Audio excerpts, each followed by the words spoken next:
Hello and welcome to another video. My name is Jeffrey. This is the Inquisitive Universe and we are going Spark today. Yeah, we're going to be talking about the Tecno Spark 30 Pro, which is one of the latest devices from Tecno that has been making the rounds, and people have been asking, is this a good device? Should I get this one?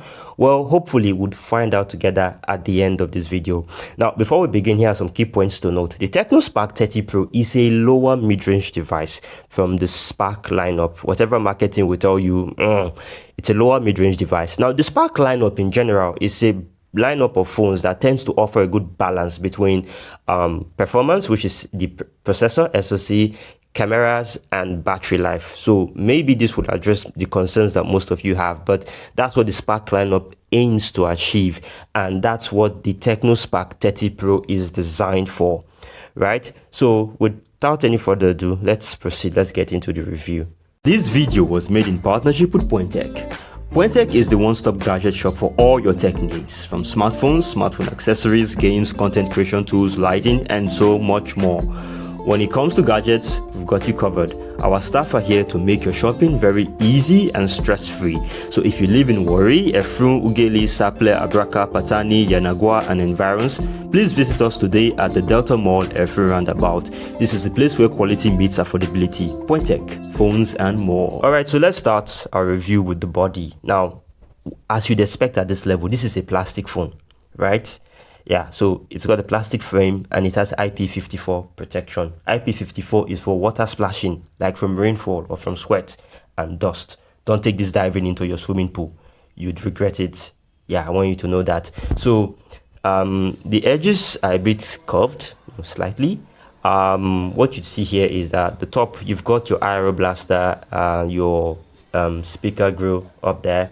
And then at the bottom, there's also another speaker grill because this one has got dual stereo speakers. Then there's also USB-C ports at the bottom as well, the microphone. On the left hand side, you have your SIM tray and your memory card slot. On the right hand side, volume rocker and power button.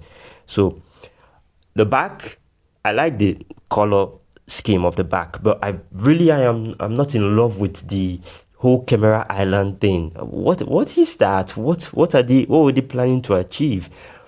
I don't know, but it's not for me, right? I like the color scheme on this one. There's a limited edition Transformers Tecno Spark 30 Pro. Maybe some people may be more interested in that one. Not really. My phones tend to go on the case, bang, and I really don't care about those stuff. But the camera island is something that stood out for me. I really don't know what they were trying to do there, but it's not for me. Maybe it's for you, right? Let's move on. Let's talk about the display. Now, this is one part of the device that I really like. Yeah, it's got a 6.78-inch 1080p AMOLED that runs at a refresh rate of 120 Hz. It's very bright, over 1000 nits of brightness, and it's detailed with about 393 ppi for pixel density. So you can never really go wrong with this display. It looks sharp, it is fast, it is decent, it does what it says it will do. This one gets a pass from me. Now, the next one we want to look at is the operating system. Now, this one runs iOS on top of Android 14. Now, generally over the years, I've not necessarily been a fan of iOS because, sometimes ads tend to, try to wrest control of your phone away from you. But I didn't really see that with this one. Maybe they've toned the ads down or whatnot.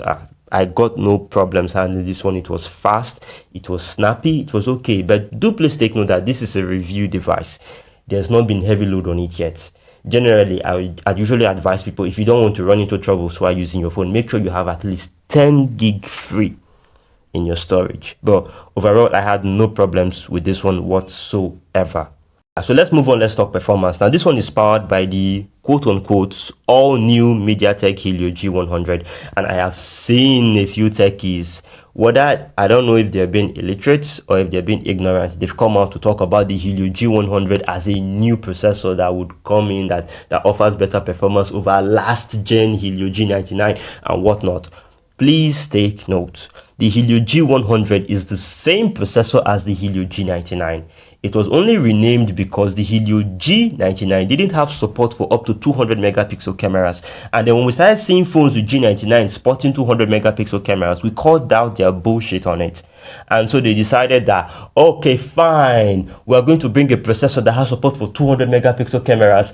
Ta-da! Hello, Helio G100. but it's the same processor that has the same performance as the Helio G99. If you've handled any Helio G99 device, it's basically the same thing. It's just that there's support for 200 megapixel cameras, which wasn't even utilized here.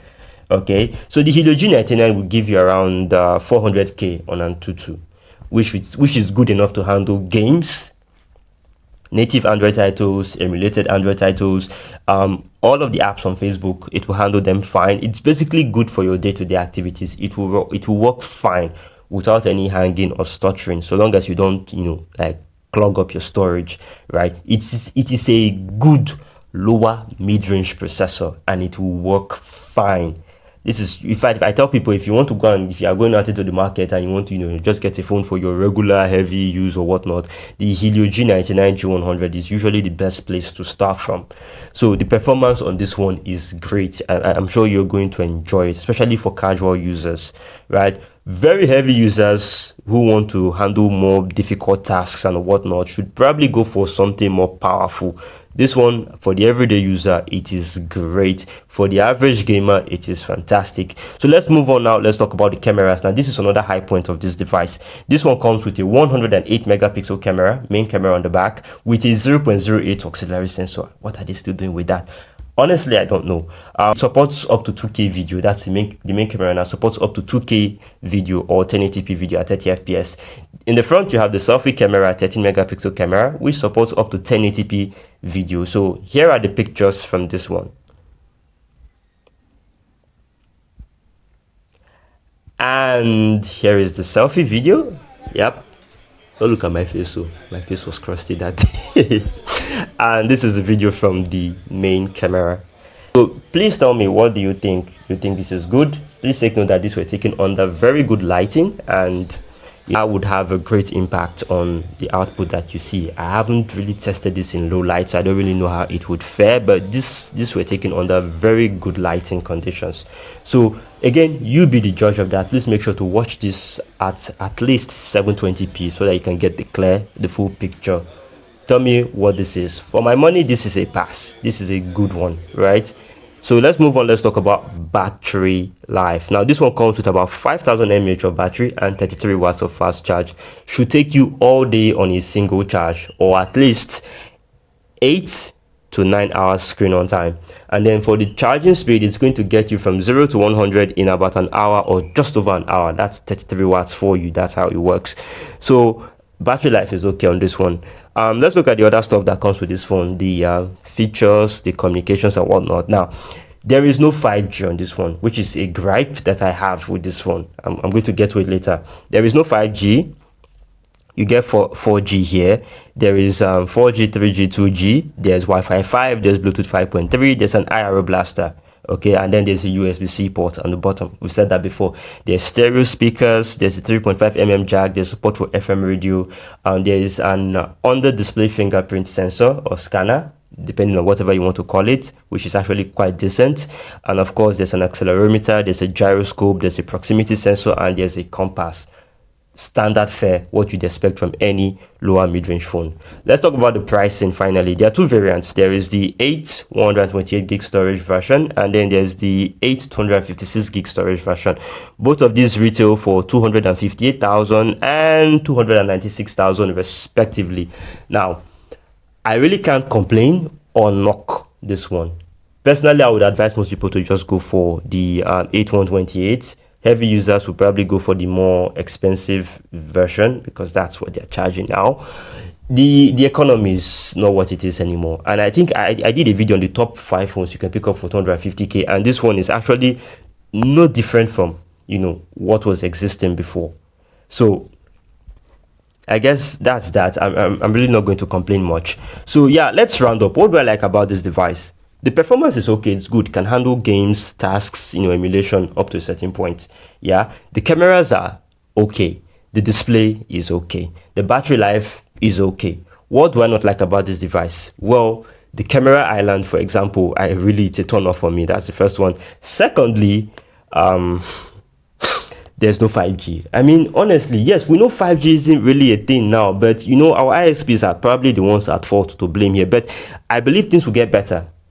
right? So at this level, we should be getting 5G, maybe a Dimensity 6080, maybe a Dimensity 6020 or a 6100. Like, but we need 5G at this level.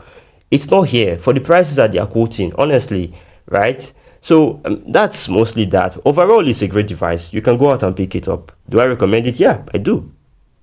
So that's it for this video. Please make sure to like, subscribe, and share. It's small actions like yours that help small channels like mine grow. My name is Jeffrey. Thank you very much for coming, and of course I will see you in the next one. Bye bye.